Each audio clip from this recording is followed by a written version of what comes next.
All right guys, so welcome back. So today I'm going to be working on the fuel system. I wasn't too sure about recording this, but I figured why not.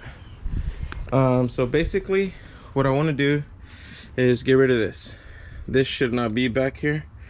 So the way the return line from the front is actually canceled on the fuel rail, and it's just returned off the regulator. So basically the pump feeds into the regulator, it pressurizes it, this feeds into the rail, goes to the front, and then this is the return.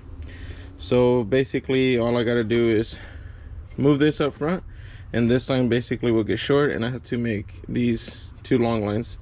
So I do have this 6AN fuel line, which I'll use for the feed from the pump to the regulator. So I'll be replacing this short line with this line here, and since this is already ran, I'm going to use this as a return, and then I'll just use a short fuel line, a fuel hose, for the feed into the rail. And also I don't think I showed you guys this, but you may not even be able to see with the car, there's a fuel line all over there. There's no fuel filter, like nothing at all. So we're gonna install this right here. This came with the car. It's probably not the best type of fuel filter, but it does pretty good.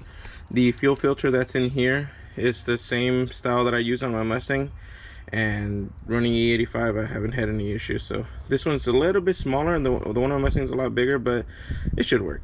I mean, at least for now. I'm not sure where I'm gonna put the regulator. I know I see a lot of people put it here, but I'm not really a fan of having it there. I'm gonna figure out a way to see if I can mount it somewhere right here,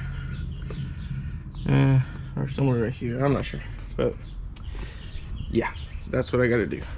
Oh, and I found some mats in the boxes of the stuff that I got with the car. So there you go, no more hole visible. So whenever you guys are working with fuel lines, and especially anything near the battery, make sure you disconnect it. And also have lots of these beautiful blue shop towels to suck up all the fuel that it leaks, because it will leak. So there's a fuel regulator. So now it makes sense why every Supra owner puts a fuel regulator right here, because there's pretty much no way to put it anywhere else. If you try to put it here, then you're not going to be able to have space to adjust the pressure. Over here is probably, yeah, see, you can't adjust the pressure there either because of this. Over here is probably too far, and we're going to need this space over here for the line lock. So I guess I'll be just like everyone else and install it right here. So I'm going to use this same little bracket. I'm just going to fold this down and then just use it and mount it right here. This vise here, it's from Harbor Freight. It's nothing expensive, but that's probably the best money I've ever spent on something like this. Highly recommend that if you guys work on cars, get one of these. You can use it for many things. There you go. So I strained it up a little bit on the vise, and let's see if we can mount up. I'm gonna do a video on this car here.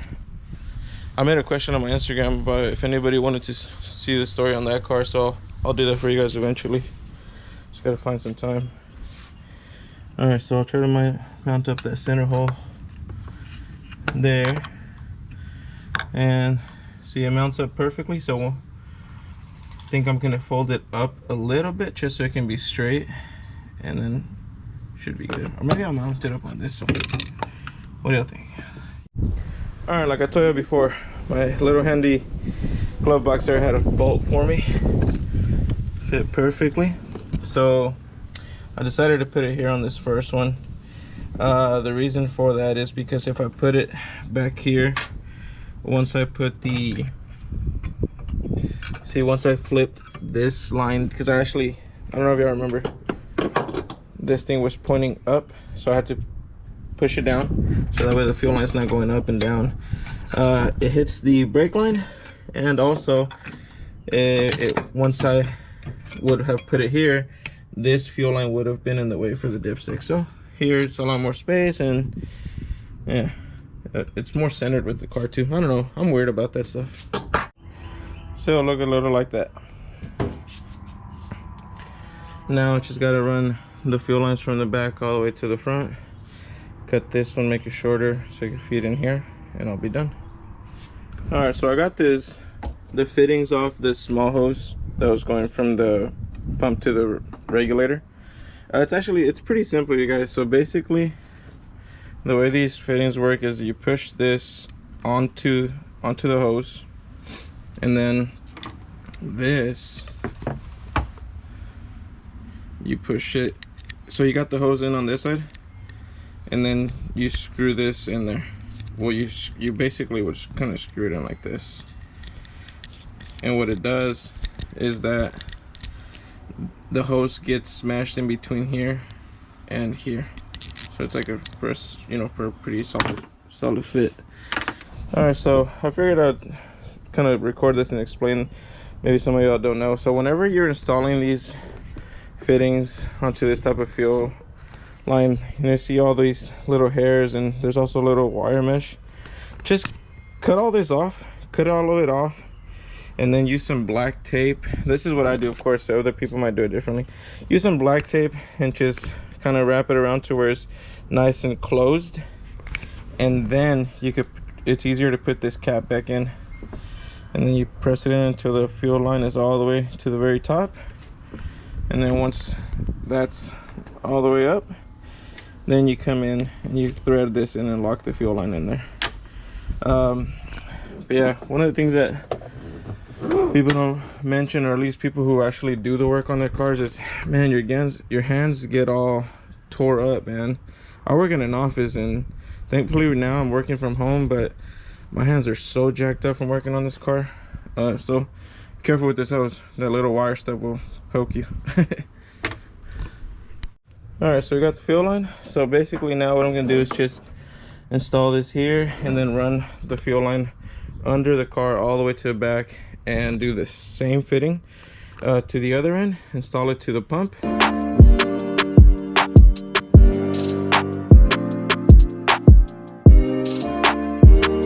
All right, so the feed from the pump is ran. I went ahead and installed this fuel line here to feed the fuel rail, so it goes from here into the back of the rail.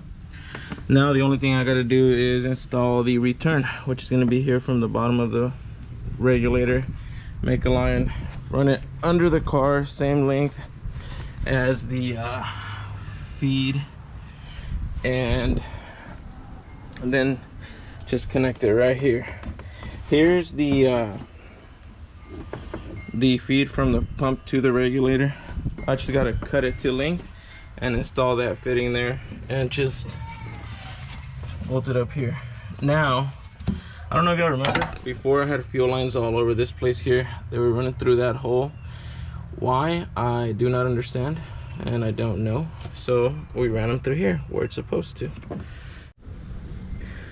Blood, sweat, and tears. Oh, you'll see that. The blood just splattered there. You see that? Sorry, Papa. You guys see that? All right, so I don't want to be spending money on every single thing. So I'm the type of person that if I have something that might work, I always do everything possible to make it work. So I honestly finished this without buying a single thing. Everything that was in the car is what I used. So there was already a fitting about the center of the fuel line that was attaching two pieces. It was two pieces of this type of hose. So I attached the leftover braided line and this one. So now, and this is just for the return, so it should be perfectly fine. So now I'll go attach this up to the regulator and run the line and attach it here, and I should be all set. All right, so that's done. I think this looks a lot better than what it used to look like with that fuel lines and regulator back here mess. So that's that. They come in through the bottom, the fuel rails there, go over the diff, and there are the fuel lines. Obviously I'm still gonna tuck them up, and Let's see. And it comes up and through here. Feed to the fuel rail and return. Like I said, it's set up like this because the rail is blocked off. This is gonna be it for now. Obviously, this will not be the final setup. Eventually, I do want to change the intake manifold, but until we get to maybe 600 horsepower, this should be enough. Then once we want to go up maybe to 800, I'll change the fuel lines to some bigger fuel lines, the -8. So now the only thing I'm gonna do is just install this, but this is pretty simple. Just basically splice one of these lines here, splice a line, cut it, and attach one side here, and that'll be it. And I ended up putting the fuel filter just under here. See, it comes up from the regulator and it's right here. Then it feeds all the way back. I do have the fuel system primed. Well, it was primed, it was up to 20 psi. So I'm gonna turn on the car. I haven't seen any leaks, so I'm gonna turn it on just for a few seconds and make sure I don't have any leaks. And if that's the case, I'll tie up all the fuel lines and I'll be all done. So cross our fingers.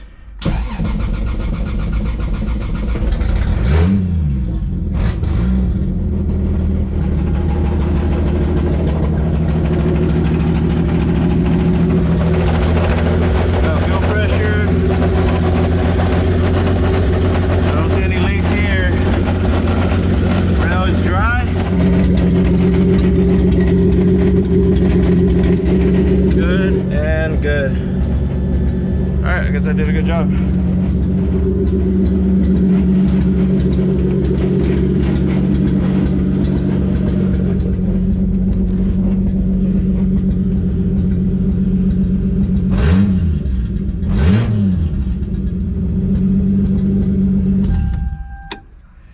And I can finally not have to worry about fuel lines and all this crap running back here.